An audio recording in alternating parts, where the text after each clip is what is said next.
baseball, not always the best team wins, right? You got to still go out there and get it done.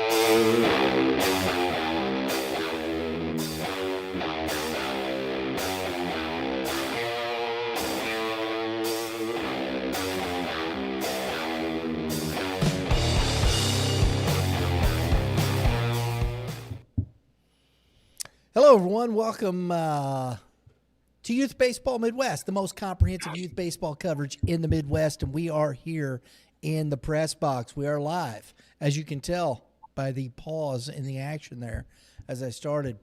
We're here to bring you the most comprehensive coverage of youth and high school baseball across the Midwest, from live broadcast, player stories, and everything else in between. We're going to showcase some players. We're going to showcase teams and the moment shaping the future of the game. And it's all powered by Game 7 Baseball. Go to game7baseball.com, where the Midwest comes to compete. One of the Midwest premier tournament platforms. And we see it every week. We see players making their mark. A lot of these guys, we're talking about players in high school right here that we've seen right out at the Game 7 tournaments. And not just one or two, but a lot.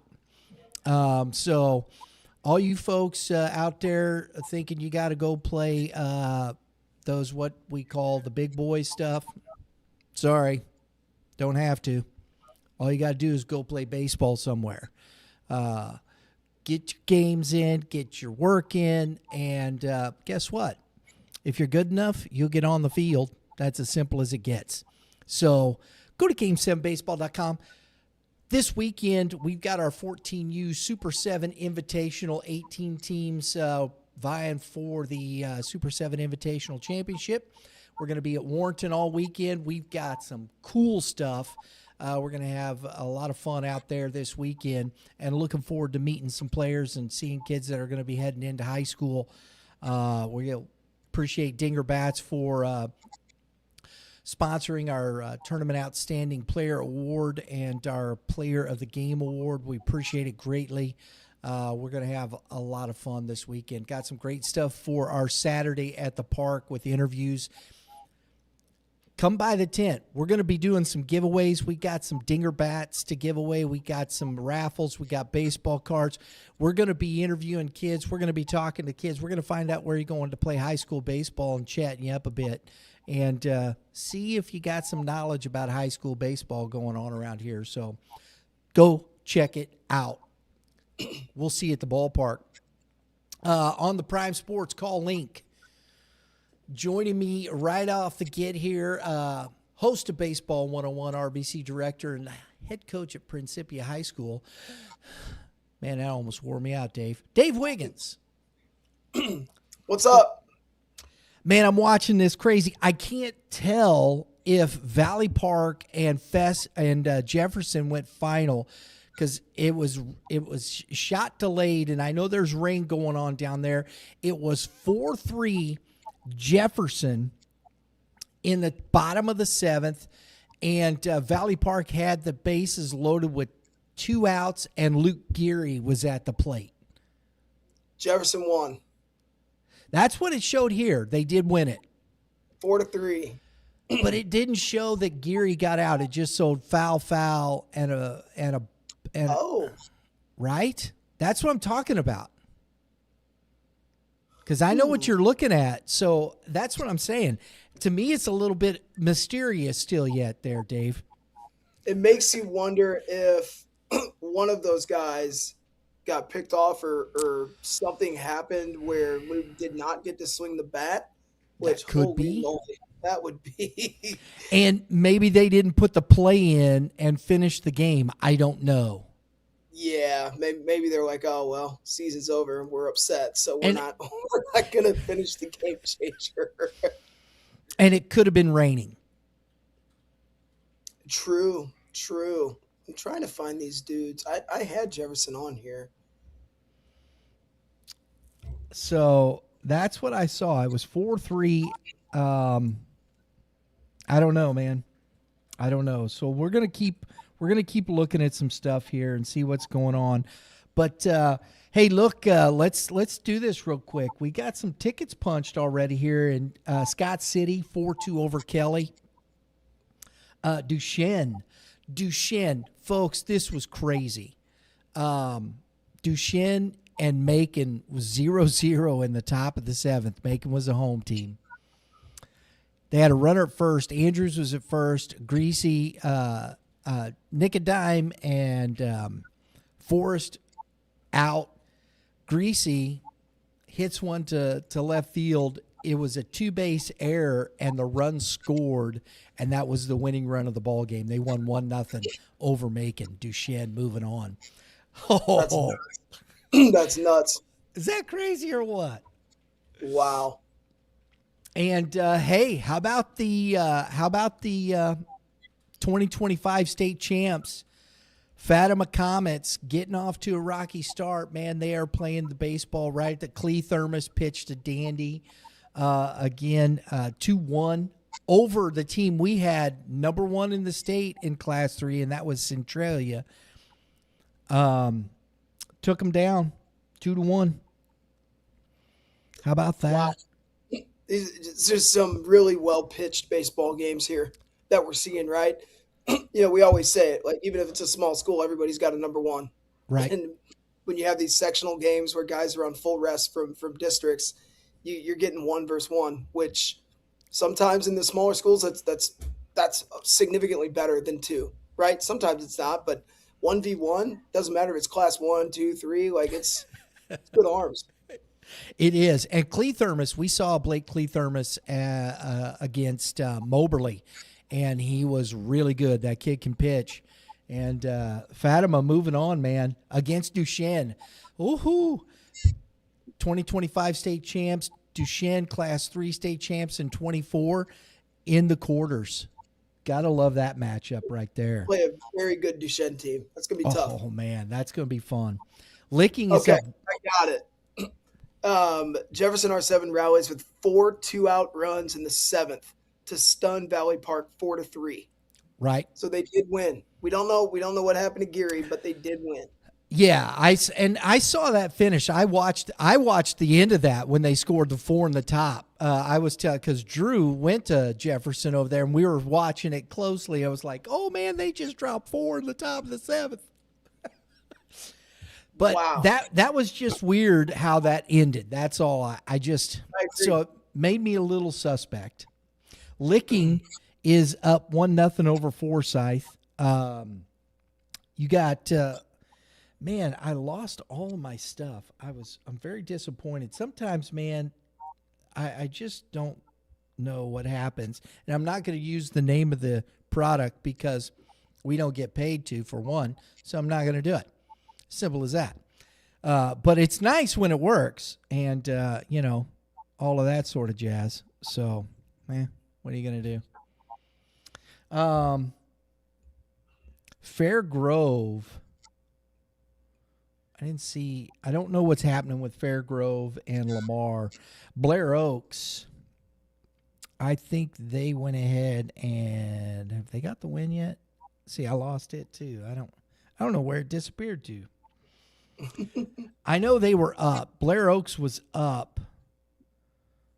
It's very disturbing. And this happened just before we started to go on air. Maybe it's a conspiracy and they were watching, Dave. Yeah. That's what it is, bro. It's a conspiracy. Oh, how about this? Here's a score for you, folks. We got a 6-5 game. Aurora and Logan Rogersville. Who do you think's ahead, Dave?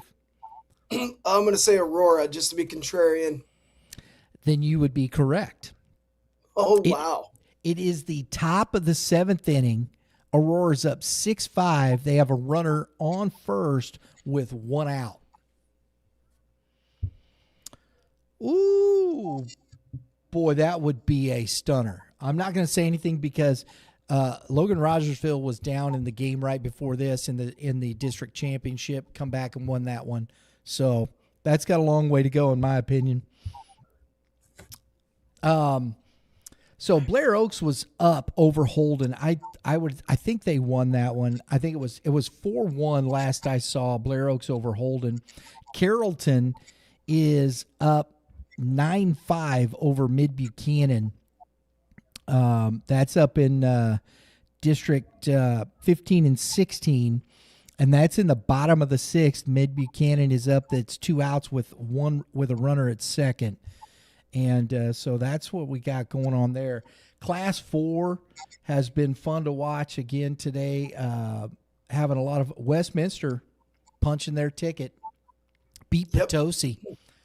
Cruz Sagler for Potosi. Freshman throwing upper 80s. Really good. Really, really good. Probably one of the best 29s around. I think Grady Arnold, 27 for Westminster. Threw great. And then you're going to see 29 Mitch McAllister on the bump for Westminster in that next round on Thursday. So cool to see these freshmen make a mark, you know? That is cool, man. In my opinion, the only real foregone conclusion of this the Class 4 was Orchard Farm over Clayton 9-3 or 9-2. No offense to Clayton, but there you go. And then here's this one. Dude, this is going to go down to the wire. I love this. Moberly and Mexico. It's 1-1 in the bottom of the 5th. Moberly has a runner at second with 1 out. And so that's Grady Baum at the plate. And I don't know his first name. It's Fox, whoever with Mexico is pitching. He's at 56 pitches, man, through 5 innings. That's pretty impressive. I knew this was going to be a good one. And then Springfield Catholic, 12-3 over Eldon. Yeah. Eldon pretty much overmatched there. Logan Rogersville, we just updated that. Harrisonville, I believe, did lose. They were down 6-1. Harrisonville was down. Where is all of this stuff? Oh, there it is. Yeah, Harrisonville is down 6-1 to St. Michael the Archangel. I'm a little surprised at that one, but maybe I shouldn't be. But I am. I'm a little surprised at that. Excelsior Springs is up big right now, 8-4 over Benton. I'm going to see where we're at in that game. It's showing delayed mid-7th. That game is over. Excelsior Springs punching their ticket. That's an 8-4 final. I don't even know why we're trying to go to the bottom of the 7th. That game's over. 8-4. Excelsior Springs moves on. So we had Excelsior Springs number 3 team in the state. Harrisonville was number 2. Rogersville 1. We had Mexico and Moberly. That's a top 10 matchup according to YBM polls or rankings, our stuff. Orchard Farm was in the top 10. Westminster, they're in top 20. I have not been able to find. Have you been able to find anything on North County and Notre Dame? No, I was not. I have not either.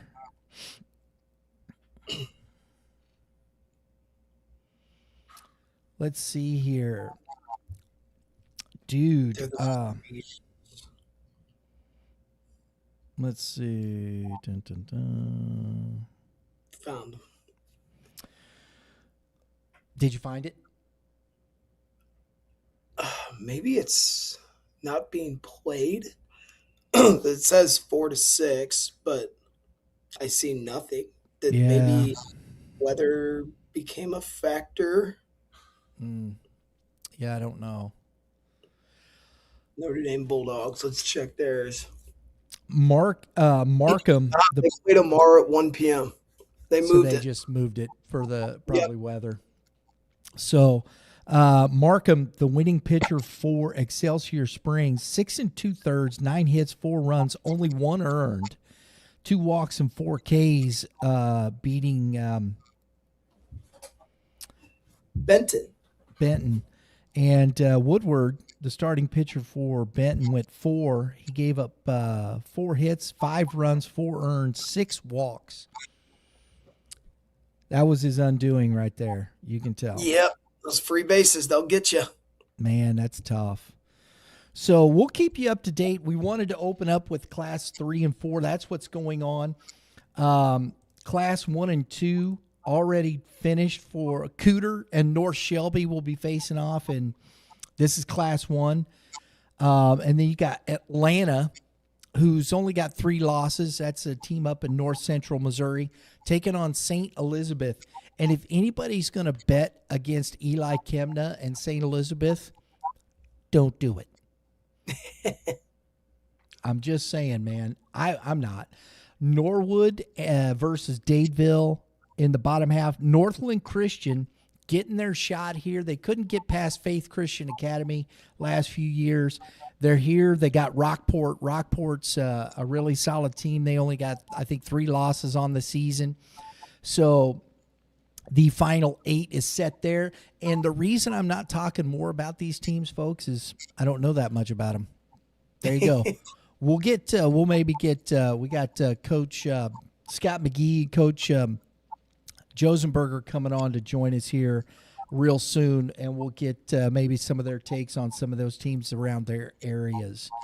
You got this one is interesting to me, Dave. In Class 2, Portageville, who was in Class 3 last year, was in the Final Four in Class 3, drops to Class 2. Here they are back and beating East Carter and Brady Smith. They had Brady Smith on the mound for East Carter, which makes that even, I think, more of an impressive win for Portageville, because that young man's headed to Wichita State, and he can flat out dish the rock. So that's a well-earned win for Portageville, man. Oh, it absolutely is. I'm trying to go and see what Brady's line was. I saw it. I think he went 5 2/3. I think it was something like that. 6 innings, 5 hits, 4 runs, only 1 earned. Only 1 earned, 3 walks, 8 punchies. It's tough, right? Yep, that's a tough one. Yeah. So East Carter down 4-3. Here's the one that was surprised. I guess maybe shouldn't be. Veritas bumping Chaffee. Casey Trifoletti was on, man. I mean, he shoved. And to blank Chaffee, that's not easy to do. And Uriah Reardon had a big double in that game. Veritas is a wagon, and I'm rooting for them because they're literally the only St. Louis area school that's left, and one of the only St. Louis area schools in Class 2 to begin with. So there you go. Now, folks, I'm going to tell you, I have no idea, because Silex, who's just north of us, took on, I guess that is Schuyler or Schuler. I don't know which one pronunciation-wise that would be, but I think it's Schuyler County. If it is, I don't know why there's a Y. If it's Schuyler, I don't know why there's a U. There you go. I'm just throwing it out there. Oh, dude, Logan Rogersville. Bottom of the 7th, walking it off. 7-6, taking down Aurora. No way. Oh, my mercy. How'd they do it? Error. Oh. Mankey hits a ground ball and reaches on an error by first baseman Blackburn, and Moore scores from third. That's the ball game. Man. And there was 2 outs. There was 2 outs. Kids, work on your defense. Work on your defense. Be defensive minded. That's tough. Wow. Okay, back to it. Eugene, they were in the Final Four. Finished second to Miller last year. They're still in it. Got Schuler right there. And And there they are, the 2025 state champs. I don't like to say defending, because if you can't defend it, they don't take it away. So to me, they're just the 2025 state champs. They're on another run to win one again. Miller is right there. Eugene, 1 and 2 last year, are still in it. And Ryan, yeah, that Miller Skyline game, yeah, Jace Wilkinson and I think it's Hayden Schnocky, H Schnocky, they yeah, combined for a no hitter. So Wilkinson went 6, no hits, no runs, 2 walks, 14 strikeouts, and then Schnocky went an inning, 2 runs, no earned, 1 walk, 2 strikeouts. Jace Wilkinson, in my opinion, is the best arm left in the Class 2 tournament, yeah. and he's not going to let you beat him. So good luck to Fordland. I need to learn a little bit more about them. I don't know when that game's going to be played. I assume Wilkinson will not be fresh for that one. So maybe Fordland's got a little bit more of a chance there. But if they get through Fordland, what is that? It looks like they got the winner of St. Paul Lutheran and Faith Christian, 2 really tough teams. But it's tough being one of those two, knowing that if they win and Miller wins, there's Jace Wilkinson waiting for you, 92, 94 from the left side. So Yeah, thank you very much. We appreciate that. yeah. Exactly. And you look at Lutheran St. Paul Lutheran, 16-1 over Tipton. Yeah. I don't know anything about this team, and I'm going to go and look at some of this. It's hard though, and that's the difficulty of it, is just trying to find any kind of information at all about these teams. Anyhow, is just difficult. So good luck with that. And there it is, Faith Christian Academy. Again, they were Class 1 last year in the Final Four. They finished second in Class 1, and here they are, Class 2. They bumped up, and they're still rolling. So looking at these teams here, I think it's going to be a lot of fun watching this as we roll through this next the quarterfinals. There it is, the quarterfinals. And go ahead. on Monday the 11th, they lost to Tipton 11-6, and then they come back and beat them when it matters 16-1. That's revenge right there. You would call it that. That's revenge. Man, oh man. I love it, man. I love it. And as we're waiting for Coach McGee and Coach Josenberger to jump on, we're going to look at, you look at Excelsior Springs, one of their big guys. I think that's Kalen Bedford going to Johnson County Community College. I don't know. I want to see if he pitched today. I'm going to see. I don't think so, because we did. We looked at that. It was, what is it? The Makram. Yeah, Markham. He went to Bedford, came in and closed it through 10 pitches, 7 strikes out of 10 pitches. And Bedford, he gave up 2 hits, but finished it out. And but Markham, 107 pitches, 65 strikes, faced 29 batters, and Bedford closed it. So there you go, Excelsior Springs. This is the time of year where you see the dudes, the juniors and seniors, run it up over 105, right? I mean, obviously 105 is the limit, but they can go beyond it if they're facing the last hitter. You saw Zach Van Hook do it. He hadn't thrown over 80 pitches up until that Lindbergh game where he threw 100 and whatever. You're gonna see the leash get a little bit longer here, and this may be a very unpopular opinion, but I believe that in the playoffs, in a single game, there should be no pitch limit. I think you should let these guys go.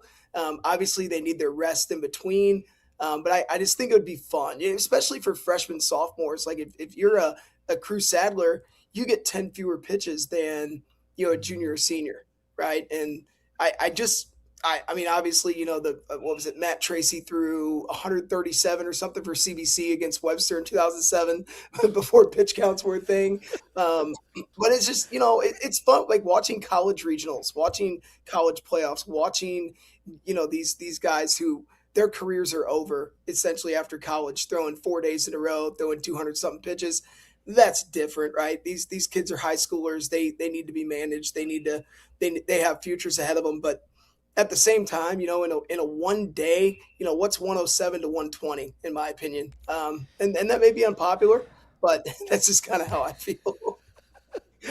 Well, you come right down to it, and a lot of these kids at this point, this is what they've built themselves to, right? Yeah. And when you start talking about the arm, and I think it has to be. I understand, we start talking about protecting arms and putting ourselves in that place, and I get all those things, and you should. But, do we trust the coaches to do what's best? Do we really do that? Or are we putting these limits on because we don't think coaches have the best interests of the kid at heart? Yeah, it's a good question, right? I don't have the answer. I don't either. It's just something I think about, but I think the thought process is how do you set yourself in motion? And we've watched this, and I've watched this the last little bit, and I've watched some videos. I watched Van Hook, and I'm going to say these things. This is unpopular. It is. Unpopular, not popular, it don't matter. It's just my thought on it. Van Hook, he's got a bright future ahead of him, bing, bang, boom, a senior, walks it off, wins the district. What if somebody says that these college coaches dictating, or some scout somewhere because he wants to go play professional baseball, tells them that this kid can't pitch, he can't play, or we don't want him doing this, we don't want him doing that. And when isn't the competition the thought process? Well, but he's got a future when he ain't even there that, and you don't know, he may blow up his arm next week. He might go out and get hit by a bus. No offense, I'm not trying to be rude or crude, but you don't know. He might be 5 years down the road and blows out his arm. And then the only reason these guys at the big league levels are done the way they're done is because they have like $30 to $50 million invested in these individuals. And so that's the difference. Here, when you start investing capital, that's one thing. But to me, right now, it's just a wish and a prayer. And if this kid blows up his arm, oh, well, we go get the next one. And I think that sometimes, you talk about an unpopular thought. Well, so we say, oh, well, we can't let them. But you don't know when that's going to happen. These things happen. Health is something you're trying to work through. You're elite pitching right there on your shirt. You work with pitchers all the time, Dave. And you can't tell me for certain whether or not a kid is going to get injured. You just can't. No. Nobody knows. I've seen some of the cleanest movers that I've ever seen get hurt. I've seen some really bad movers not get hurt. I've seen kids that throw in the 60s hurt their arms. I've seen kids that throw in the 90s hurt their arms. It's an unnatural motion. The younger the age, the faster the arm moves. Obviously, the more susceptible it is to injury. That we do know, right? Yeah. And putting stress on younger arms earlier is not a recipe for success. It may look good in a 12-13U baseball game, but at the end of the day, that's not what this is all about. But no, I'm with you. I would. There's no better feeling than, and even if you're at a private school, there's no better feeling than playing for your high school, representing your high school, playing with your friends, and getting to compete with your friends, with your hometown guys, with the dudes you grew up with the dudes you go to school with. You don't want to take that away from a kid just because he's a draft prospect. And like you said, you may do everything perfect while he's in high school. You may take ultimate care of his arm, and he may go off and get hurt, and he'll have nothing to do with his high school career. And then the dude doesn't even get a college or a pro career. Now he's done. So he missed out on those glory days in high school. So I am happy that, the guys like the Putnams and the Van Hooks, they did get stretched beyond their pitch limits in the playoffs, which I believe they should have been allowed to. And I think that's great by, their agents, their organizations, whatever.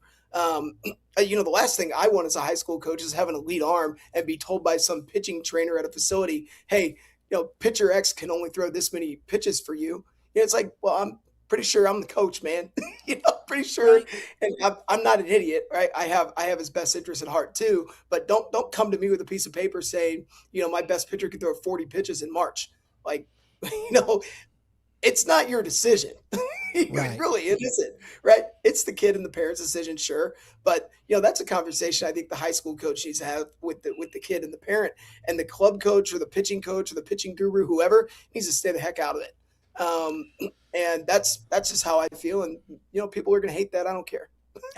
Well, it's the way we positioned everything. And I understand if your season isn't going well and you're this and and I can understand, but that, again, that's a decision made with the parents, the coach. Hey, you know what? We can shut him down, or we're going to do this. If we get into districts and we get hot, we'll see what happens and we'll go from there. But for the most part, yeah. But you got a team like a Vianney, you got a team like if you got these pitching staffs and you got these big time arms. I love the fact that they're letting these kids go. I want to see if he can pitch in a big time game. That's what I want to see. I want to see Absolutely. that. I understand injury can happen. I understand these things, but I want to see him. You're going. You talk about you want to go play ACC, SEC, Big 12. Big 10, okay, then go out. You got a chance to go now. You got a best 2 out of 3. You need depth at pitching.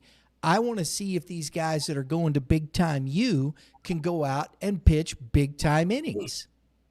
Yeah, I mean Zach has a chance to pitch Vianney to a Final Four, and then hopefully to a state championship, to go down as one of the best athletes to ever walk the halls of Vianney High School.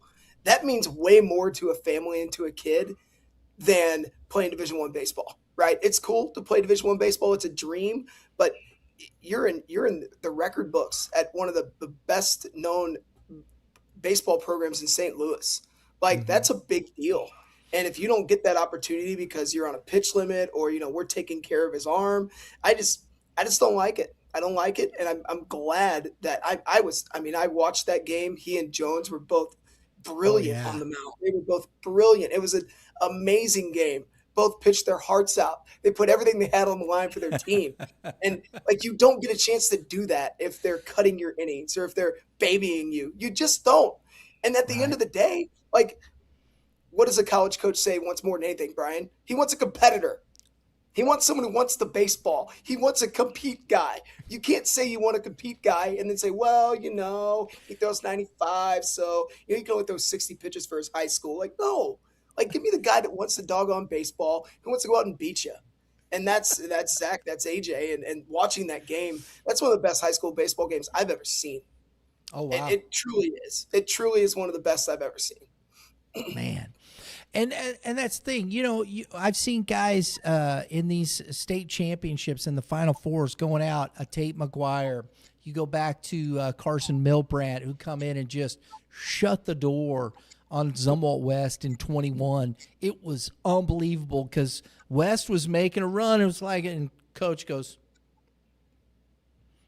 and it's like, it was 100 over. Over. And it was like that. And you see that. That's what you want. And guys, to get a chance, you've, especially at this point, you're getting a chance to go and play for something special.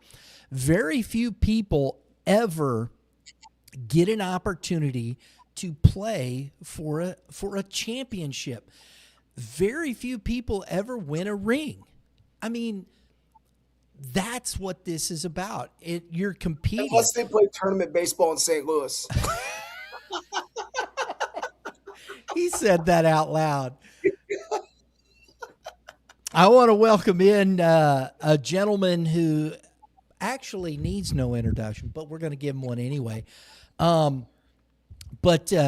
state champion head coach from Willard High School and making another run. His boys and coach, we were talking about this earlier. You hung 7 on Webb City, unbelievable. Wow, I did not see that coming. And your boys played a heck of a game. Congratulations on winning that district. That was impressive. Thank you very much. Can you hear me on this? Yes, sir. Okay, good. Yeah, the kind of the bottom of our order, who has not been great the last few weeks, was really, really good in that game, and so that kind of helped us out. Webb City's obviously very talented, and we had a close game with them in the regular season, but we were unable to throw Levi Hilton, and I know Coach Wiggins remembers him from 2 years ago, and. We were able to throw him, and he threw a one-hitter, and so it was a good win for us in the district title game. Oh man. That's what we were just Dave and I were just talking about. That, Coach, is having a guy like that. This was the discussion. Your big-time guys like this, we sometimes see the kids that get kind of shelved. Hey, don't pitch. We don't want him pitching. Save the arms, pitch restrictions.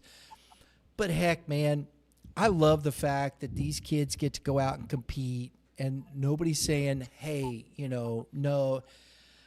They got to trust the coaches at the high school level, that they know that that you're having these conversations. And when you're looking at a Levi Hilton like this, your conversations with him, what's going on with this kid. You've developed that relationship to understand and know how far he can go at this point in his high school career, correct? Yes. We've also done a really good job of protecting him, and also his parents are really on board with everything. But, it's not an exact science. I was listening to Coach here talk about this. I mean, we have had guys that got injured throwing 77, and you're like, man, we've done everything possible. And then we've had guys that just, they're 92 and they don't do a lot of recovery work, and they're still healthy. And it's not an exact science, and you kind of have to have a conversation with the kid and their family and see exactly what's going on. But I will say, this time of year is probably the most important and biggest games these kids will ever play in, and that's just the reality of it. Obviously, if you're in a D1 regional this weekend, or we've got a guy that's at UCM right now, and they're down in Cary, North Carolina, those guys are a little bit different. But if you're just a guy that's going to play in college, I mean, we'll probably have 800 fans at our game on Friday night. That probably won't be replicated at the next level, most likely. Yeah. Yep. Absolutely. And want to welcome in all the way up there from the Kansas City area, head coach of the Staley Falcons. That is Dionandre Josenberger. Coach, good to see you. Yeah, appreciate you guys having me in. Coach McGee, congrats on your state berth. Coach Same Wiggins, to you. been checking you guys out the last couple of weeks. You guys been doing an awesome job. I appreciate you guys. Congratulations to you, Coach. Thank you. Coach, do you think some of those folks were writing you guys off there in the early part of the season? I think so. I told the boys, as the philosopher Geno Smith said, hey, they wrote us off, but we didn't write back, right? So that was actually in our post game conference at the district championship. I love it. That's wild, Brian. When you said that to him, that instantly popped in my mind. I'm thinking of Geno Smith, and then he said it. I'm like, wow. Yeah. We actually just talked about that, But honestly, like I told you before, Brian, when I saw you earlier this year, it was never a talent issue with us. Right. It was just getting out of our own ways and finding ways to not beat ourselves. And I think we've done a really good job of that the last month or so. Yeah, I think your boys figured it out hot, quick, and in a hurry. Yeah, I think so. We just finished our banquet minutes ago, and I told them that this was really more rewarding actually than last year with the adversity that they faced this year and the things that they fought through and how they continue to fight every day for each other and allow us to shore up some of our weaknesses. And it's just been an awesome run, awesome ride, and hopefully it ain't over yet. Coach, but Coach McGee, one of the things that I thought was interesting, and I said this to Dave in one of the shows when we were looking at the district, is you guys had to go face West Plains again this year, and that was the game that I thought might be, how do we got to make sure we don't overlook, and I don't know that you ever overlook anybody, but last year you got bounced by West Plains 2-1. What was the thought process, and what did you talk to the kids about going into that game in particular? I mean, honestly, we probably did overlook them a year ago. They're kind of a one-man team, and that one man beat us a year ago, and he was back. Going to Crowder, really good arm, those sliders for strikes. And everyone does it differently. I like to save my number one pitcher for the district title game. So we threw our number two again. We've done that every year since 2015. And we've always made the district title game until last year when they beat us, and so it was we were pretty focused. Honestly, we were a little bit tight. We maybe have been a little bit too focused. I felt like we played way better in the district title game against Webb. And this time of year is just so weird. Just to be honest with you, I mean, the goal as the coach is to put yourself in position to where you're close enough to get the breaks. And some years you get them and some years you don't. We've won a couple state titles, and I wouldn't say those were our most talented teams. They were just the teams that capitalized on the breaks. And some years you don't have that happen. We played Staley back-to-back years. And it's interesting because he's talking about his struggles earlier in the year. Sometimes when you return guys, but they've not been your main dudes, there is a little bit of a shell shock for those guys that first month of the year, and I think Coach went through that a little bit, where guys that were hitting 5 through 9 are now hitting in important spots in the lineup, and how do they handle that pressure? And it takes a little while to get there, and that's why you sometimes can't worry about those first 3 or 4 weeks of the season. They're not always realistic for who you are as a team. And I felt like we really just kind of progressed week by week by week and put ourselves in this position. Coach Josenberger, I want to ask you a similar thought process because, there was Liberty North, you got Liberty North, and then up in that Park Hill decides to spoil the party to the district championship game.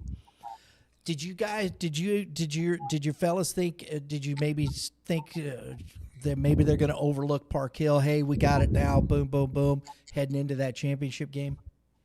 I didn't think so. I mean, they had beat us early in the year. We didn't play very well, and they beat us. So when somebody beats you, they definitely get your attention, right? And so they had our attention, and it showed, right? Our guys came in locked in and ready to go. I think we put up 10 runs in the second inning on 9 hits, and they didn't have any errors, right? So our guys were locked in, having good at bats against a kid that's slated to go to Missouri State. So not really. I think these guys have finally figured out who they are, what they do well, and able to try to play to their strengths. And like I said, I think that they've done a really good job of that the last month or so of the season. Dave, jump in there, buddy. I'm out of place here, man. My team lost in the first game of districts, and these dudes are moving on. So I just like listening. Coach McGee, I was once again all respect to you and your program, and we're gonna miss you as a head coach at the high school level.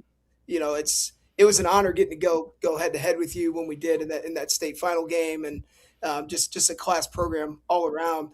I was openly shocked at your district seating, and I thought that Webb City definitely earned the 1 seed, and it was no slight to Willard at all because you guys you're an outstanding program. My question to you, sorry, Coach. You're good, Coach. Had you earned the 2 and you were up against CJ in the 2-3 matchup, would you still have held Hilton or would you have thrown him? Yeah, we would still have held him. I know that sounds crazy to a lot of people. No, not at all. It's one of those things to where I feel like there's just such a pressure on the district title game that you kind of need your guy. Right or wrong, the guy you trust the most. I've told people before, if you can't win the district semi with your number 2, you don't deserve to win a state title. And that's just the way that it is. I don't always do it that way. In the later rounds, when we get to the semifinal, if we play Platte County and we're facing their dude, we're facing McLaughlin, we're probably going to have to throw Hilton in that game. But ultimately, you've got to kind of, I guess ultimately you either win the state title or you don't. All these games are just kind of lead ups to that. And so what gives you the best chance to do that? And I feel like holding your ace till the district title game really matters. And also with the way the pitch count rules work, which is what we did, was we threw Levi for 44 pitches in the district semi, and they were able to bring him back on 1 day's rest and throw him in the district title game. And we also take care of our guys all year to make sure, Levi never pitched on less than 5 days rest all season. To make sure he was prepared for this kind of a thing and his arm was healthy. And on Friday night, he hit 91, which was his season high this year, just to kind of build up and go from there. And I think he'll probably hit 91 or 92 this weekend. Yeah. No, I have that conversation openly with coach buddies of mine, and I hold the same belief. I'm trying to win a district. I'm not trying to win a game in a district. And if my best chance of winning a district is throwing my best against the other best team in that district, then I'll hold him and just, hope we get to that game. And if we don't, it is what it is. So, yeah, I hold that belief as well, especially in districts. I do find it interesting that the way the Final Four shakes out, it looks like your side of the state and the Kansas City side match up. And it looks like St. Louis and Festus, which we consider St. Louis, matches up. I haven't seen that in the past. Is that new? That I don't like that, to be honest. Yeah, it just kind of rotates the way it goes, and this is kind of the year that it settles that way. Okay. And so obviously Platte's going to play Summit Christian. Summit Christian's really good as well. I would say Platte's played a tougher schedule. Summit's got a better record. I don't know on the Zoom Walt status with him as the sophomore. I know he's a really freaking good player. But McLaughlin's a great player as well. So it's Absolutely. Ultimately you get to that game and you see what happens, and obviously we're going to need our dudes to play like dudes.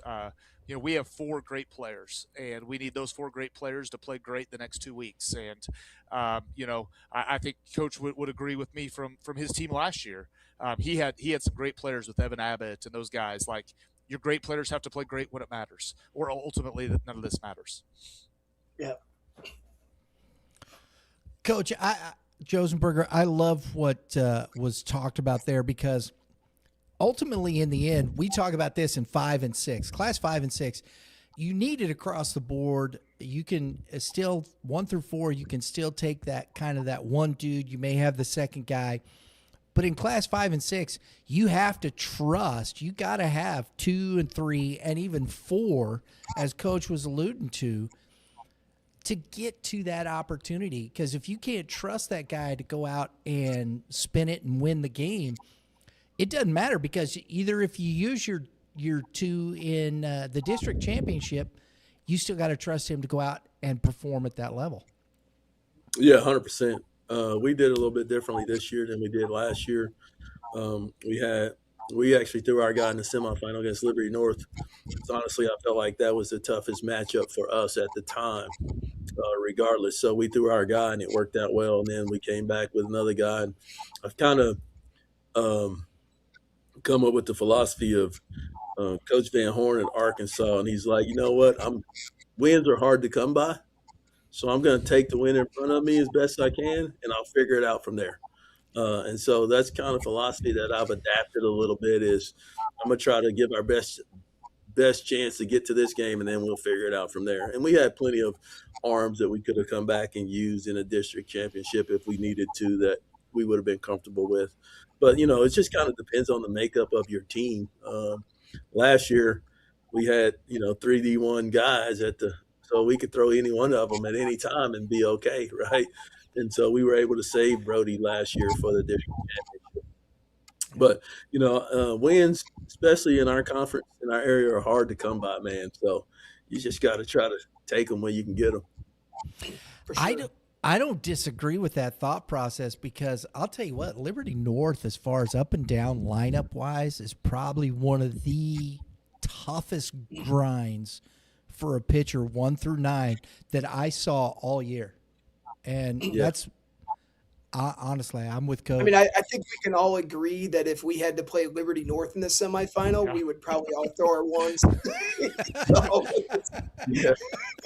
No offense to West Plains, but Liberty North and West Plains are a little bit different. So yeah. Exactly. Well, hey, just an FYI, Coach, I don't know if you saw, but Logan Rogersville walked it off against the Hound Dogs. Man, they have had a couple of nail biters and had to win games late over the last in their Class 4. And Springfield Catholic down there, moving on. Both those teams doing good work in down there in the Southwest. Going to be an electric Class 4 quarterfinal. So Rogersville has all these multi-sport guys who won a state title in basketball, and they got off to a great start. And the last couple of weeks, they've not played great baseball, but pulling one out tonight. We always say this in the postseason: you got to have one where you don't play well and you still win it to make it all the way. Like that's just the way it goes. And hopefully that was the case for Raj tonight. I'm very good friends with Casey Lettle. He does a great job as the coach there. We coach together at Ozark, and hopefully he can keep this rolling. And I like Coach Spitz at Catholic as well. But that's going to be an outstanding quarterfinal game on Thursday, and I guarantee I'll be there. So there you go. Coach, now, Josenberger, I don't know if you've had, if you watch what's going on around you too much up there. The surprise to me was St. Michael the Archangel tonight. They beat Harrisonville 6-1. Oh, wow. Yeah. And that is a surprise. I mean, I was surprised at them getting out of the district. And, I mean, they're just on one of those runs where, kind of like Parkway South last year, kind of just got hot at the right time and beat teams that they didn't think. And Joplin also, I'm waving. I'm in a light-sensitive office. Getting dark, but so yeah, that is a surprise, man. So good for those guys. Way to fight it out. It's postseason baseball, man. You never know what's gonna happen. Like baseball is that one sport. I always say, not always the best team wins, man. Not always bigger, faster, stronger. It's if you got a dude on the bump that shows up, you got a chance. And Excelsior Springs, another team, they're moving on. They beat Benton tonight 8-4. I think Excelsior Springs, they've been pretty consistent all year. And I don't know. I know they play a pretty tough schedule. I don't know if they put you guys on there. Coach, I know you're familiar with them. But they play a tough schedule. I think that's going to be a difficult one for both squads. I like Excelsior Springs. I've had them in the top 3 all year. Yeah, they've done a really good job. First-year coach, actually, that came over. Their head coach went to Northland Christian. He retired, took the job at Northland Christian, Coach Host. But they've done a really good job. And the benefit for those guys is they get to play some 5 and 6A schools throughout the district that are within, 30-minute drive. So that does definitely help those guys when it comes down to scheduling. So a lot of those other smaller 4A schools that are in rural areas don't get the same type of access and schedule that those guys get. And it makes a difference this time of year. Yeah. It also helps that they consistently play 33-plus games. You look at a lot of these Class 4 schools, they're playing 22 games. You just don't see enough pitching over the course of the season when you do that. And we've played Excelsior every season until this year. They're such a good offensive ball club because, I was talking to Coach Holst last year. He's like, I was talking to some of my guys about why we couldn't hit. He was telling me this back in 2021. He said, they just said, well, Coach, we don't hit enough. We don't hit enough to be good hitters. And he's like, we just made sure we started hitting every single day, like for long periods of time. And he's like, amazingly, we can hit now. And like, there's no secret formula to this. Like, if you want to be good, man, you better freaking hit a lot. Like, and Excelsior's done that, and now they're on the precipice of the Final Four again. I love that. We got to do this because Drew found this, because Dave and I, we were looking through, because Notre Dame, Cape, the Bulldogs were scheduled to play North County. There was a bus accident, and the games got postponed. There was some students.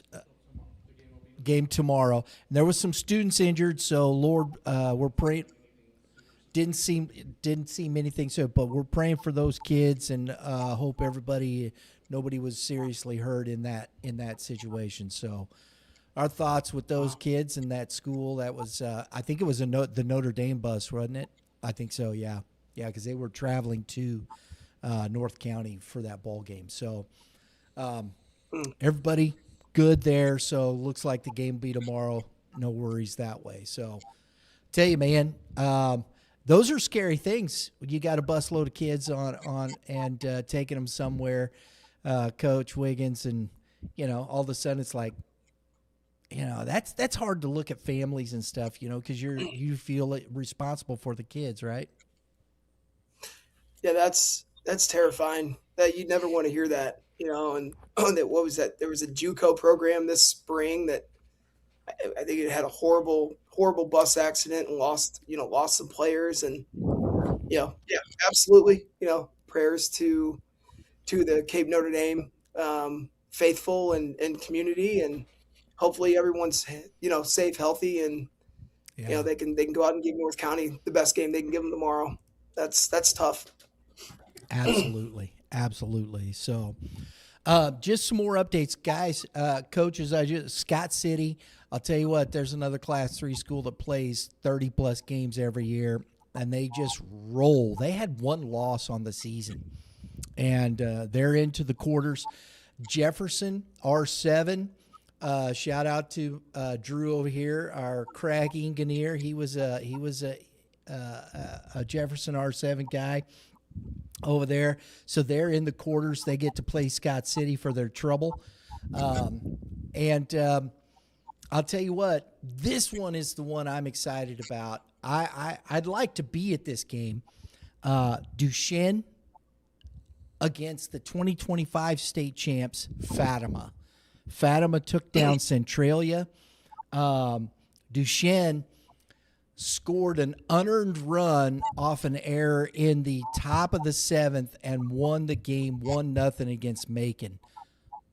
Unbelievable stuff. And they threw Nick a dime, so TJ Greasy gets the ball against Fatima, and that's kind of Coach McGee's thought. Like, okay, we're gonna throw Nick a dime, our number 2, who's very good against Macon, but that means we have Greasy locked and loaded for the corners, and I like their chances with TJ on the mound. Oh yeah.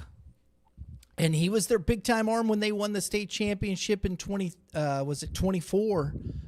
Greasy was on the mound. Was it Nicodime? I thought it was Greasy. Wasn't Greasy hurt all of 24? No. That's when they won Class 3. He was there. It was 25 that he was hurt last year. Okay. And he's back this year. So in 24, they won the Class 3. They got bumped to Class 4 and won the district championship with Nicodime on the bump. Didn't get to the Final Four, and now they're back in Class 3. Boom, here we go. And so they got Nicodime, Greasy. I'm telling you, Duchesne is going to be a hard team to beat this year, folks. Hard team. Blair Oaks does it again. Is anybody shocked that Blair Oaks is in the quarterfinals? Not at all. Not at all. Because they were up there in the Columbia tournament. Did you guys play Blair Oaks in the Columbia tournament? We did. A bunch of scrappy guys, 1 through 6. They're really, really tough, 1 through 6. Drops off a little bit, which is expected at that size of a school, right, at the lower end. But, I'd be hard-pressed to see too many people that's got a 1 through 6 like those guys do, plus the amount of competition that those guys, they go play anybody, man, anytime, anywhere. Toughest schedule, in my opinion, in Class 3. That's why, we had them up there with that. Probably, it's just tough. Them and Duchesne, I think, are on a collision course. That's kind of my thought process here for Class 3. That would be just – I know Scott City's probably going, wait, hold on. We're okay, What about too. us? Yeah. So, there you go. So we're taking a look. Any teams in classes 1 through 4 that Coach Josenberger have stood out to you that you've had a chance to other than ones we've discussed, or I know you guys are coaching, so it's hard sometimes to keep up with that. But Well, I mean, the Excelsior Benton game was going to be, obviously, I think whoever wins that's they'll probably have to match up with. I don't know who they'll match up with, but they're going to be hard to beat just because of the level of competition those guys bring. And then, there's Faith Academy in Class 2, Christian Academy. They're really good. They got a ton of seniors that have been playing varsity ball since they were freshmen. They kind of been building up for this moment, and they haven't taken a step back at all, moving up from 1A to 2A this year. So they're really good, and they're in our area. And then, of course, North Lane Christian has got some guys, and I think they're going to be really tough to beat too, all the way through, just because of those guys have been playing as freshmen also, and they've got a good group of seniors and juniors. and they're just happy not to see Faith Christian Academy in that Yeah, district. yeah, they were happy. Yeah, 100%, 100%. Coach McGee, any other ones we're missing down there? Yeah, East Carter. They've got Brady Smith, who's going to Wichita State. I don't know how they did last night. I haven't followed the small classes that closely, but I know they won their district in Class 2, and he's really, really good. And then I believe Fair Grove won tonight in Class 3. And they've got a pitcher going to Missouri State. They're super athletic, and they are a group that plays a lot of Class 4, 5, and 6 schools to kind of prepare themselves for this moment. I love that because that's one we couldn't find. We couldn't find if Fairgrove beat Lamar or not. And they were up early in the game. I know that. So. Okay. And just an FYI, East Carter did fall. In their game. Yep, they lost. Excelsior beat Benton. So yes, and Portageville beat East Carter 4-3.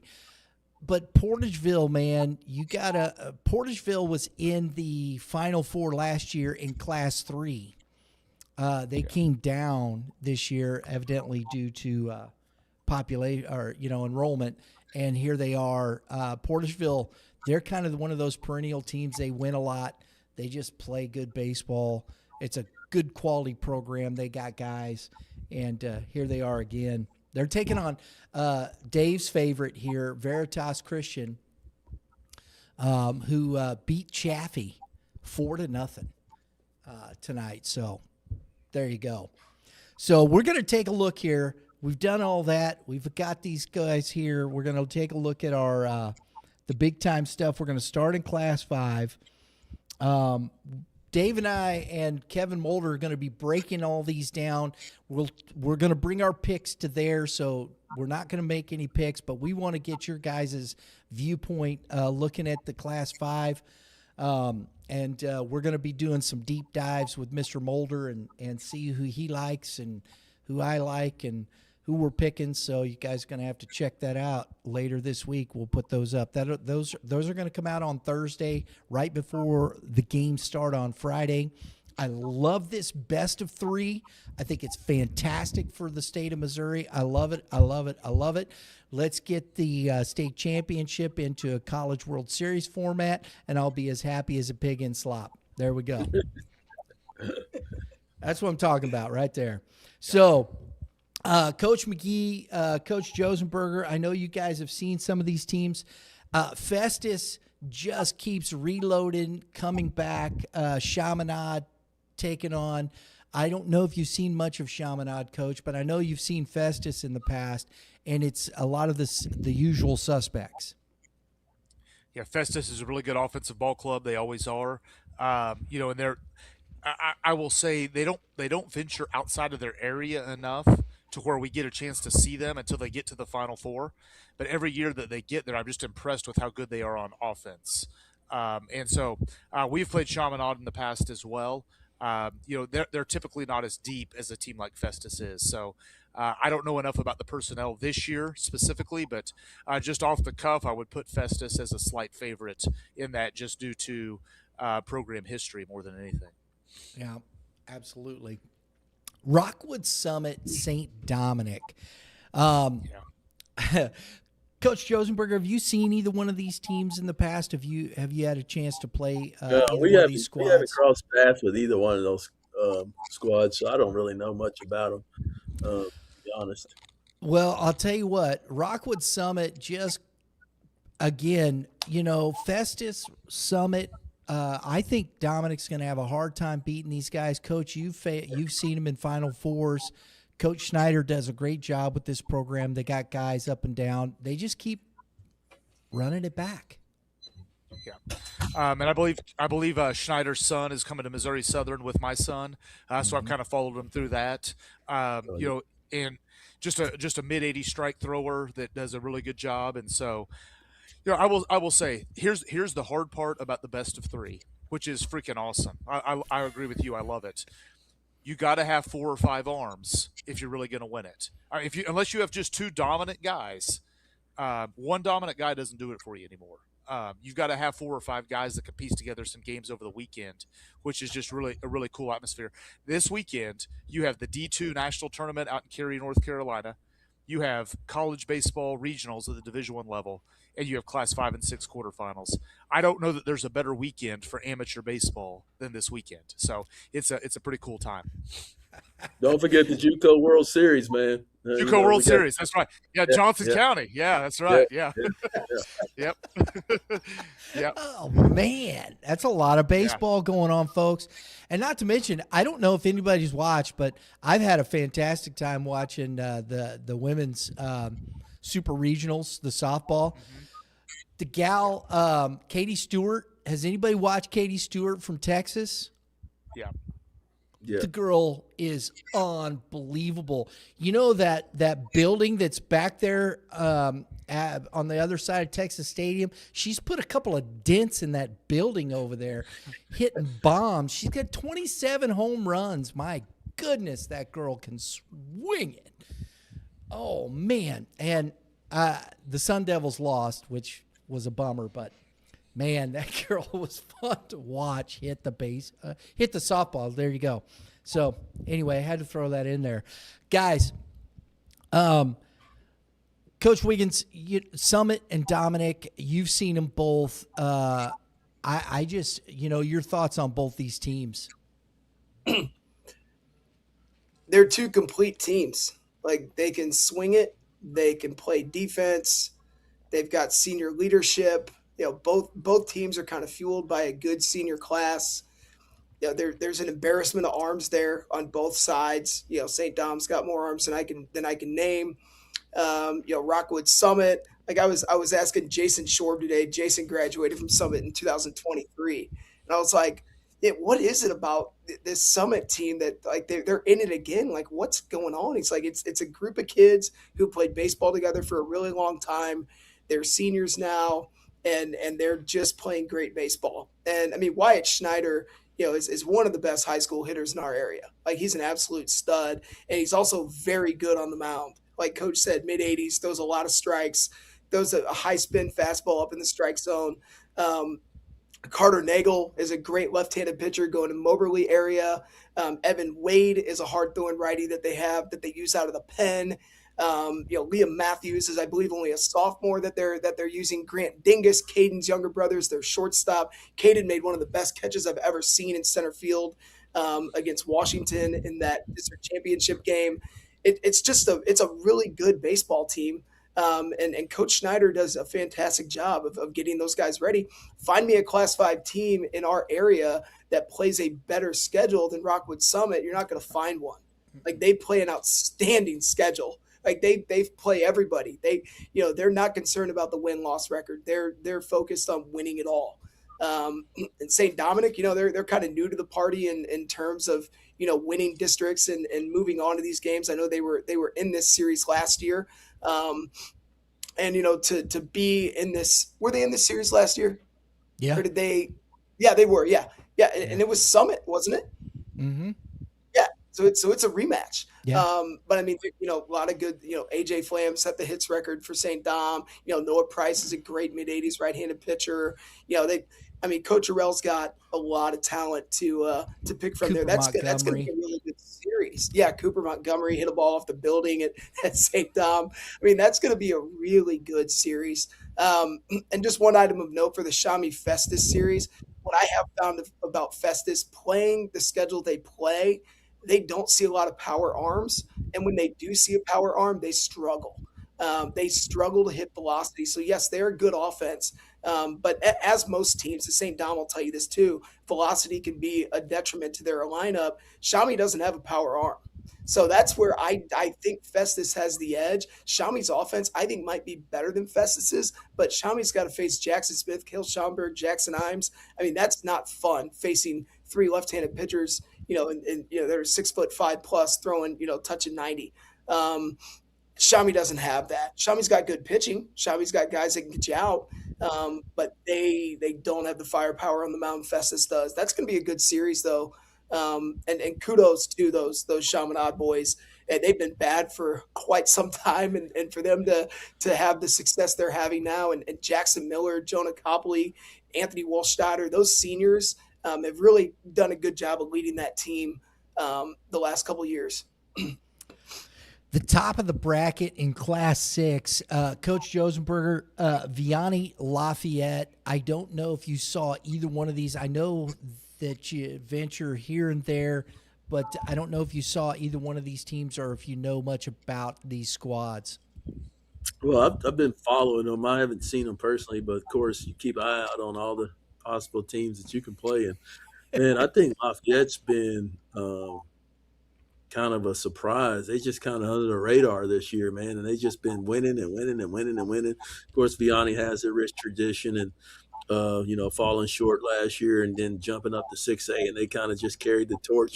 But I was not surprised to see Lafayette come out of that district. To be honest, I kind of expected those guys to do it. They just go out and play ball and win. Yes, they do. I think they've taken, it's interesting. This is Cole DuPont's third year, right? Year 2 was 24. So I thought it was his rookie year. He took him to the state championship, right? I think in 24, that was his first year. Landon's first year was 23. This is Cole's fourth year. Yeah. Fourth year. Okay. So he's still young, and this team has really taken on his personality, and I think they are a very loose team. They play loose. They got 3 dudes on the mound that can just flat out get it done, and then the guy and Mr. Wiggins will tell you about this young. I've seen him, and I'll tell you what. I saw Chase Rader this year. I watched him play. It's the first time I'd seen him since I think I interviewed him that time at your place there, Dave. That was a year, more than a year ago. And just how big and physical this young man has gotten. I'll tell you what, Coach, if you do end up, well, I can't say that. Don't pitch to that kid. Listen, he can't hit fastballs down the middle. That's his kryptonite. Oh man. But no, I agree with you because we've watched Lafayette. I thought Eureka was going to be the one to come out of that, but here Lafayette is, man, right in the thick of it. I agree, Coach. And Vianney, of course, all the power arms they have and just the depth. I think that's going to be tough. And here, to me, guys, is the real surprise in this whole thing is CBC. I did not see this coming, didn't pick them, didn't have them in the top 20. When we were at Jackson, we saw Coach Brown, his first time I'd met Coach Brown, just fun to talk to, enjoyed the conversation, heck of a nice man, and they just got beat up by Jackson. And, it was tough. And I'm thinking, wow, man, this is rough. I don't know. And boom, here they are beating SLU, who we had I thought SLU was really, they were really talented. Coach Josenberger, your thoughts on that? Yeah, I was really surprised SLU didn't come out of that district. I think everybody had them pegged for that. But, CVC has pedigree, right? And they have kids that are been there and done that, and it's expectations regardless of how their season's gone. They're going to show up to beat you, but it definitely is probably the biggest surprise out of that. I did expect actually Francis Howell Central to come out of that district, to be honest, based on who they've played and some of the teams that they've beaten this year. I knew Francis Howell was kind of, down and somewhat west, didn't have the arms and the depth. But I think Central was not a surprise for me. I agree. Coach McGee, did you guys play Howell at the Columbia tournament this year? No, we played Zumwalt West. We didn't play Howell this year. We did a year ago. But I talked to Perkins a decent amount, and I knew they had some struggles this year at times. I will say this about CBC. I don't know if there's any team in the state that deals with more in-season distractions. Like when you're talking about private all boys schools, like we're playing down in Memphis in 23, and their varsity starters were leaving to go back to a mother-son dance, had to leave a game to go do this sort of thing. Like, so sometimes CBCs, like I could never deal with that as a coach. Like if you guys have never been to the town of Willard, there is nothing going on in this town. So baseball is everything, right? And so like I don't think I could deal with that at CBC, but I will say it kind of opened my eyes to a little bit of what they maybe have to deal with, and as far as regular season, maybe gets a little bit jaded when you look at some results that maybe aren't normal. And so sometimes to get to this part of the season, you got a guy like GT Taylor, you got some guys who could really play. And so that was good for them to see. And Mason Horn did a great job of running that program. And I know his son's still there as a senior. And then Scott Brown, who was at Vianney for a long time and did a great job. So we know they're well coached. And it was, I am a little bit surprised that Howell Central didn't win that, just looking at scores. But just knowing some of the stuff with CBC and they have to deal with, if one of my players left for a mother-son dance, I don't know that I could look them in the eye anymore, and I don't know that their teammates could either. You had to deal with that, Coach Josenberger? I have not. I've got one kid that's in the band that's had which is a first for me, that we worked around. But I was just required video.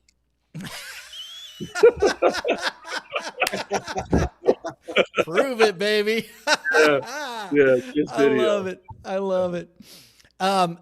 Coach, and Coach Wiggins can attest to this. I think Coach Beckman, I think he's in his fourth year now too, isn't he, Dave?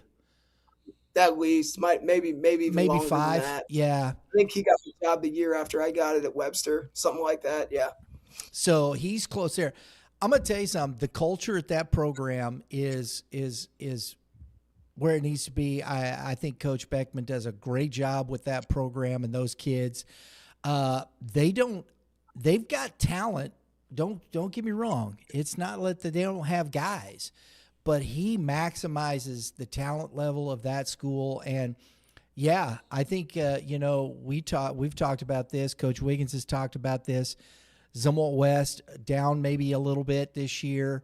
How dealing with some of their woes that they had this year was kind of there. I think it was Central's to take. I agree, Coach Josenberger. I think you're spot on. It was theirs to take, and they took advantage of it. took the opportunity. North Point, I got to give a shout out to Gus, the bus, Nenninger, who threw a heck of a ball game against Hal.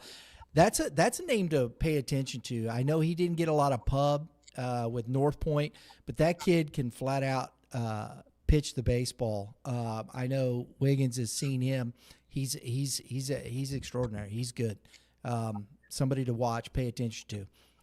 Not a name that's out there a lot, but I think Hal Central, that's going to be an interesting series. I think you got to pick them here. Personally, I don't know. We'll see. Let's finish up here, Class 6 at the bottom, and then we'll come back over. We'll leave that Marshfield Willard thing for. Oh yeah. Blue Springs South, Coach. You've seen them. You play them in your conference. Coach Bear also retiring this year. He's on his way out. Got to play that Kickapoo team,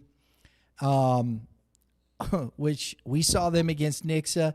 They got the revenge in the right game, and dispatched Nixa this year. Blue Springs South, Coach. What do you think of this squad? We've actually played both of them. We played Kickapoo down in Columbia, and then we played Blue Springs South, of course, 2 times. Mm-hmm. Very offensive team. When they get the bats rolling, man, they're tough to beat. A lot of returning guys, a lot of talent.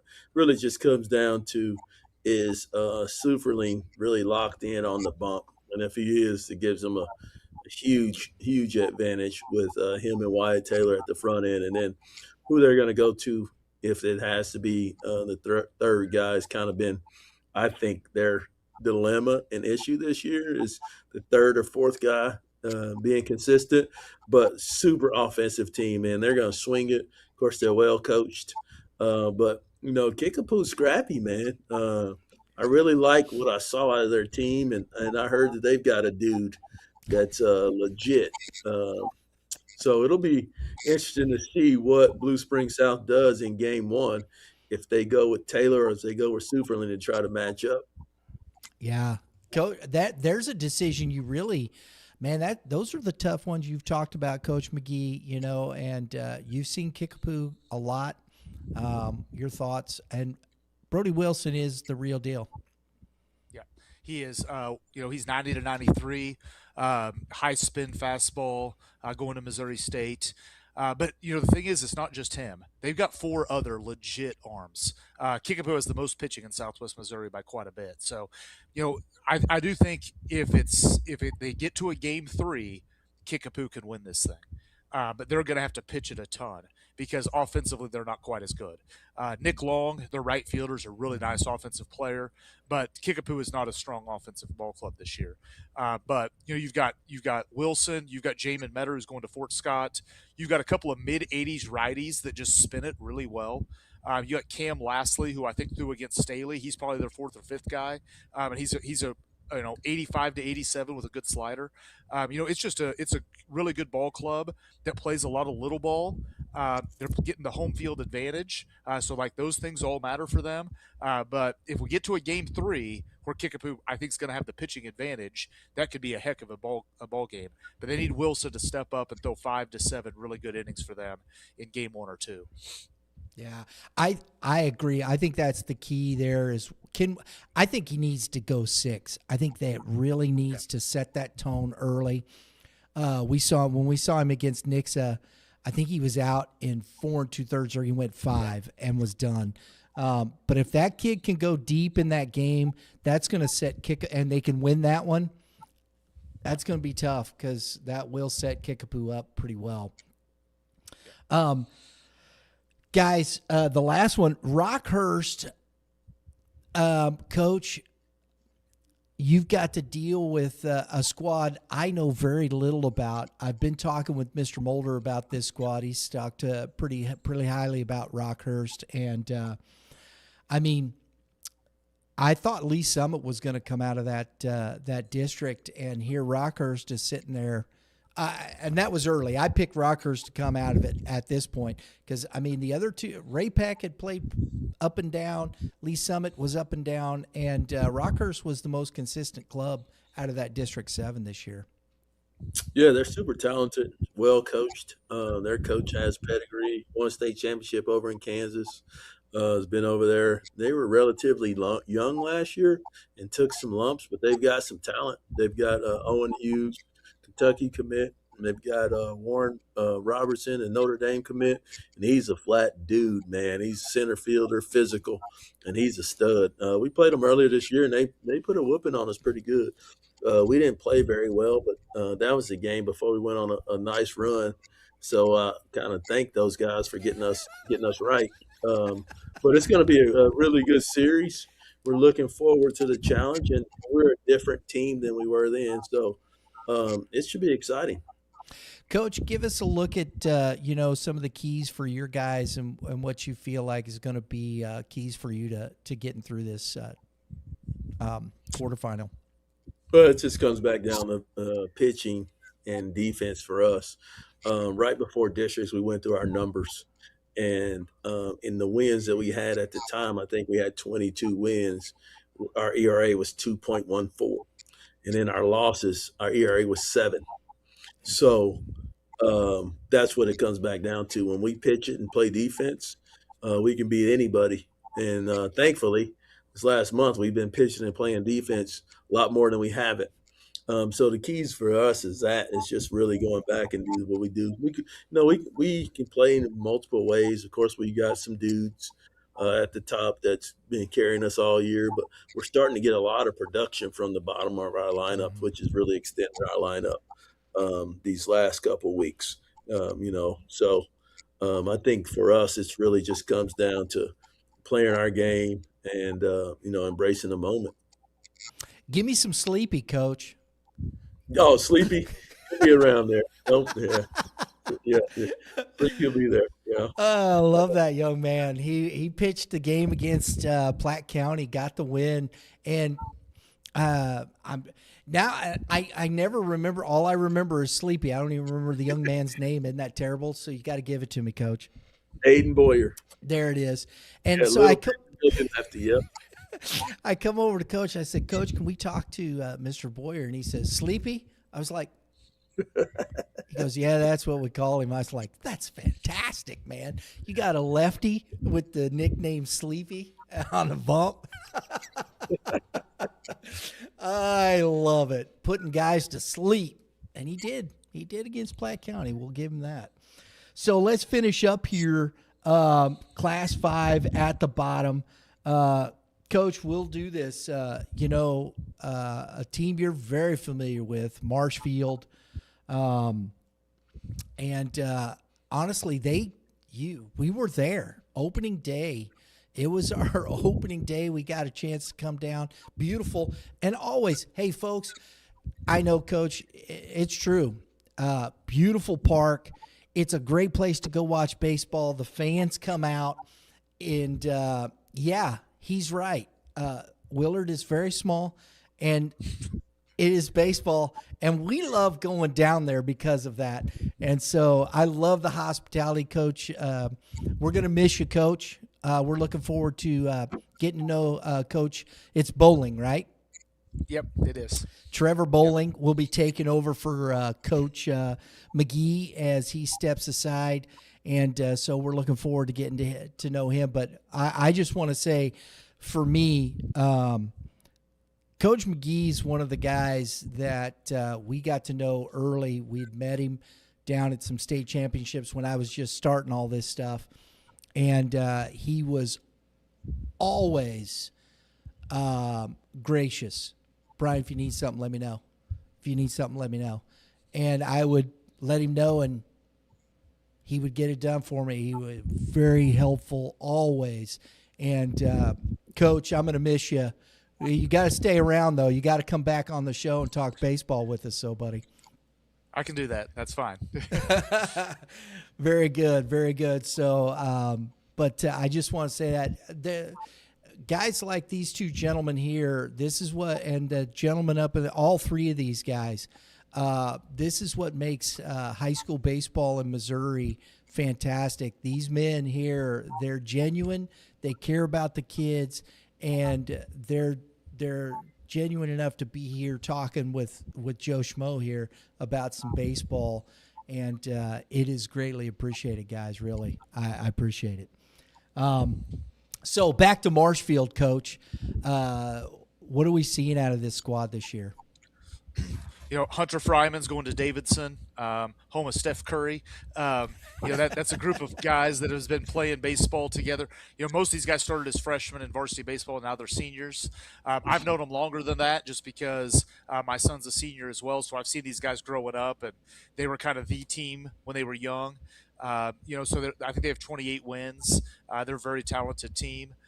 We played them opening day. They got up 3-0 on us, and we kind of erupted late and were able to pull out the victory. But it's going to be a heck of a game. They made it to the Final Four last year. It's going to be a really good series. Our depth has played way better, kind of like Coach Josenberger said. Our depth has played way better the last couple of weeks, and we're going to need that to continue this weekend. I think we have a touch more top-end pitching than Marshfield does. So it's going to be we need to get off to a good start this weekend. We need to win on Friday. And if we can do that, then all of a sudden you got to get beat twice in one day. It's pretty rare that you get beat twice in one day whenever, I don't think that's happened to us very often. So Friday's a big game for us, and that's what we're kind of concentrating on and kind of going from there. Coach Wiggins, your experience in these situations, and you've seen this Willard team in those big settings, your thoughts on this matchup here. I mean, if Coach McGee has half the amount of pitching depth he had in 24, he's going to be okay. We went into that. It's like, man, I couldn't believe how many legitimate arms he had that he didn't have to throw against us. Kalen was just that good behind Levi, though, so that obviously helped. Yeah. But yeah, it comes down to depth of arms. I personally think Willard is the better team, but although Marshfield does have outstanding players, Hunter Fryman obviously of note. I think it comes down to pitching. Willard is my pick to win that. But I think it is going to be a dogfight, especially given the history between the two schools. That Marshfield kind of got thumped in their opener against you guys, which they're going to be out for blood. It's going to be good. It's going to be a great series. It's at Willard at the new park. That'll be one. That'll be one for the books for sure. Yeah, I like that. I like that. The last one here, and I'll get back down over to you guys. Coach Josenberger, you've seen, you got to see Platte County up close and personal this year. We were there, and you got the better of them that day. But this team, and even at that point in time, in talking with Coach Sipes, they were kind of still figuring it out a little bit. And I think they're a different team now than they were then.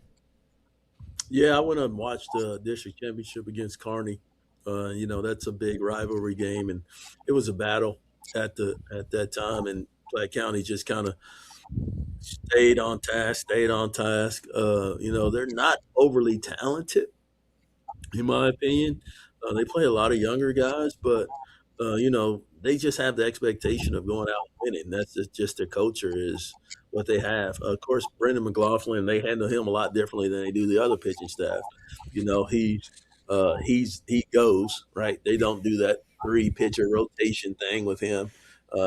He goes and he pretty much is going to have that game, and it's up to him to go out and try to figure out how to win it. And then after that, they go back to the 3-headed monster or whatever they've got. And I don't think they have as much depth on the mound this year as they had in the past behind him. They've got some guys that are pretty good pitchers, but not super dominant. So them winning game one is, in my opinion, is going to be super important because I don't think they do have the depth. And I can see this series coming down to which offense produces the best, to be honest. That's what I think it'll come down to. If that's the case, offensively, you've got Carter Jeffries, Brooks Zumwalt, and Keelan Zumwalt, and my goodness, that's probably as good as it gets. And I know Kevin Mulder. I haven't seen these guys, and I know Kevin thinks he has. Of course, he's seen him. It's not thinks that's his thought process. To Keelan Zumwalt is probably the best hitter in the state. Period. And my goodness, he puts up the numbers to back that up, doesn't he, Coach? Man, he's a flat stud. You watch him hit, and it's just different than everybody else. I know you guys love Nolan Sissom down there and he's a really good hitter, but he doesn't have the same kind of juice that Keelan Zumwalt has. It's special juice, man. It's a lot different, for sure. And I do think top heavy, their lineup's probably a little bit top heavy, a lot better than Platte County's over top is, but it's going to be an interesting series. And Summit Christian, do they have enough experience playing at this level is the question. Yeah. Right? Do they play a tough enough schedule? And they're making the jump up from 4 last year, and just how are their players going to handle that environment? Because honestly, their district was probably the weakest district in the state by far. Right, and they just walked through it, so they haven't been tested. And they're going to get tested in Platte County, and we'll see how their players respond. Absolutely. Coach Wiggins, I'll come back to you here, finish this. But, Coach McGee, you've seen Platte County a few times. That experience, I love what you said, because you're right, Coach Josenberger. That was the weakest district in Class 5. No offense to the other schools. It's just the reality of it. And I agree also. I think Summit played a pretty much a Class 4 schedule. No offense to those guys. It's what it was. I don't know if they knew they were getting up or whatnot, but that's where their schedule was. The first time I used the term, if you're going to wear dude shoes, you have to be a dude. And let me explain that, folks. There's a lot of kids out there that wear some colorful, stuff on their shoes. They'll have an extra one here and there. But this young man, I think it was in the year they beat you guys, because it was Zumwalt East and whatnot. And I can't remember the kid's name, but he wore, and it's my favorite color, it was the bright orange Adidas Zeros. And I was like, if you're going to do that, you better be a dude, man. You can't wear those shoes if you're not a dude. And I just believe that. You can't put on that kind of shoe and stand out like that if you're not a dude. And boy, he sure was a dude. So I was like, okay, you can wear those shoes. And I think as a coach, you gotta tone that down. If you don't have if you're not a dude, you can't put on some white shoes, put on some black shoes. It's okay. But if you got some flair, if you got a dude, Coach, you've seen some dudes with Platte County, and McLaughlin's one. Do you think they have enough to get past this squad? I don't know about that. I know McLaughlin's awesome. I will also say schedules really matter, and Platte's schedule is way better. So it's hard to say. I don't know if you guys have looked at this, but this best of 3 has only been there for 2 years, and last year, of the 8 quarterfinal rounds, 8 quarterfinal games, 7 of them only went 2 games. So you better win Friday. Winning Friday really matters, because the only one that went to 3 games was the Platte County Webb City series. Otherwise, it was a 2-game series. So getting off to a good start is vitally important. I don't just mean from getting up 1-0, but mentally. You guys know high school kids are fragile. You lose a game early, and all of a sudden it starts to get pretty daunting to win 2 in a row against a good team. So as much as we want to talk about all this stuff and pitching depth and all that stuff, McLaughlin can win the game on Friday, and then who knows? And I think we're all kind of looking for that guy. Who's going to be our guy that's going to win the game on Friday? And I think that really matters. Yeah. Coach Wiggins, your thoughts on this matchup? Brennan can wear bright orange cleats with sparkles and stars for all I care. Like, that's how good that is. He's arguably the best two-way in the state of Missouri. I mean, he's absolutely electric on the mound. And yeah, he can absolutely win that first game. And the question isn't, is Summit Christian, are those top three? Like they see the best competition no matter what their schedule is. They're playing the best teams in the nation in the summertime. I mean, Keelan Zumwalt's a draft prospect. Brooks is played for Wow Factor National, Canes American, you name it. I mean, they've seen it. But is the depth, are 4 through 9, are they ready to play at that level? Are they able to play at the same level that Platt's played all year? That's going to be the question. Who else do they have on the mound besides Keelan, who's more of a hitter but can also chuck it, mid upper 80s from the left side. Brandon McLaughlin's going to have to win the game on the mound in game one, and then he's going to have to put on his Superman cape, hit a couple tanks, maybe a double or a triple, and win the game offensively for Platt in one of those next two games. It's going to be a heck of a series. Summit Christian is a team that, if they get through Platt, I know Coach McGee is going to be doing his homework on them because they're highly talented and like we've said, they don't play a ton of Class 6 or even many Class 5 teams. So it's what do we have here? Can this team continue to compete at this level? And Levi Hilton's an absolute dog, but Keelan, Brooks, and Carter, that they can hit Levi. So it'll be tough. That's Coach. You were going to say something? Well, this is the beautiful thing about baseball, and I'm watching the OKC Spurs game right now, where you can just give the ball to Wimby every time or whatever. Who's up? Okay, OKC's up close right now. Almost halftime, they're up by 8. But in baseball, 3 guys, that leaves 6 other outs, and if you dominate that part of the order, and that's so important. We played Staley a couple weeks ago at the Columbia tournament. They dominated the back half of our order, and our top 3 or 4 guys had some success, but it just doesn't matter when you're going 2 innings at a time where it's 6 up, 6 down. And I'm not saying that's the way they're going to be this weekend against Platt. But that is something to work on. McLaughlin is the other thing about McLaughlin is he's not going to walk you. So he's coming right after you. He's aiming middle and he's throwing it middle. And if you can't catch up to 92, baseball's really hard against him. And so can he just dominate those other 6 guys? And all of a sudden they can get 1 run occasionally. But if the other 6 guys are automatic outs, then that's a different ballgame.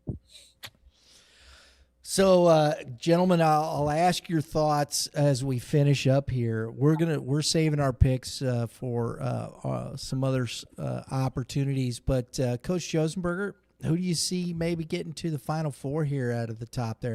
You don't have to pick yourself. We'll leave that one alone. But I'm always picking myself, man. Absolutely. I love it. There you go, baby. I love it.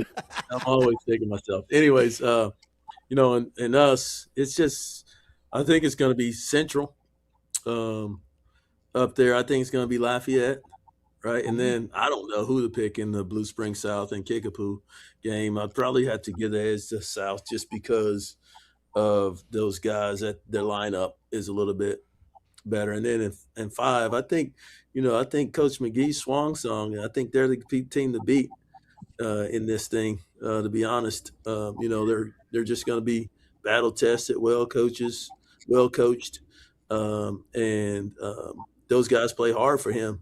I think that's where I would put my money on it. And then I like Rockwood Summit at top, and then I like Festus, and then I think Platte County will go by. But if I'm Summit Christian, I don't pitch to Brendan McLaughlin.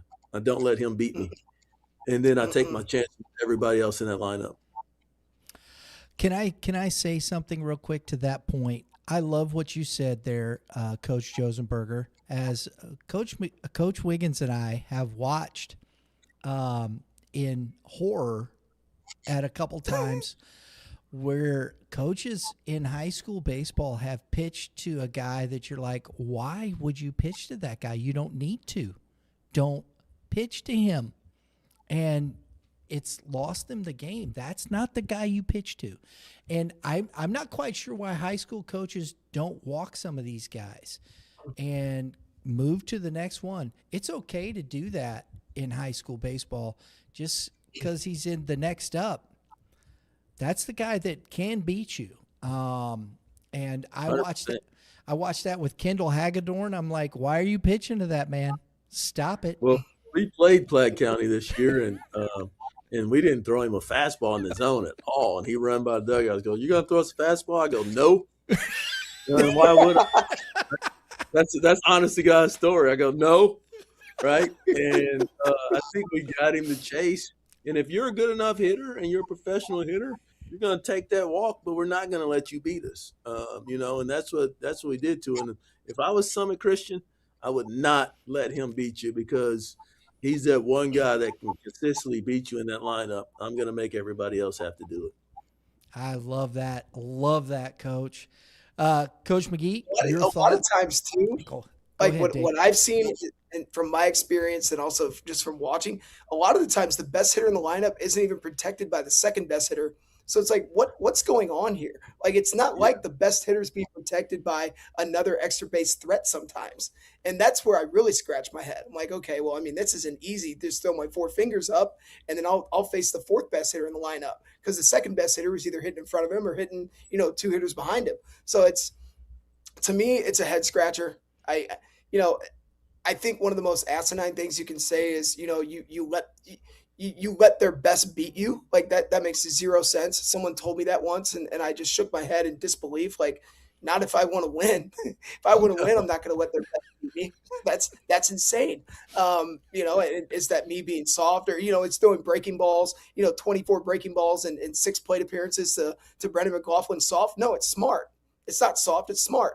Right. And hitters want to get upset when you throw them off speed and you pitch to them instead of grooving them fastballs. And it's like, buddy, like if you're fortunate enough to go to college and you, that's respect is all that is. The four fingers and the breaking balls early in counts, that's respect. That's us telling you, dude, you're a stud. We do not want to pitch to you. We don't want you to hurt us. That's all that is. And, that's just some maturity that these boys will earn and get as they go on. But no, it's the old belief like, oh, he didn't throw me a fastball. He's soft.